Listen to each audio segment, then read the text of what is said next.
சாப்பிடணும்னு. அதெல்லாம் குழந்தைங்களுக்கு மட்டும்தான் தோணும். நாம தான் பெரியவங்களாயிட்டுமே. என்ன ரகு, சாப்பிட வந்தீங்களா? இல்ல, சாமி கும்பிடுவாங்க.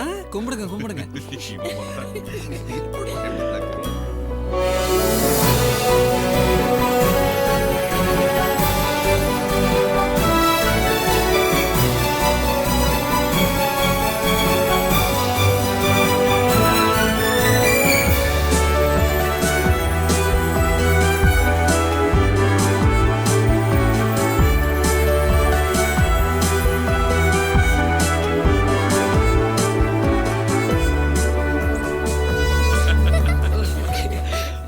அம்மா எனக்கு அப்புறமா ஐஸ்கிரீம். கண்ணா இந்த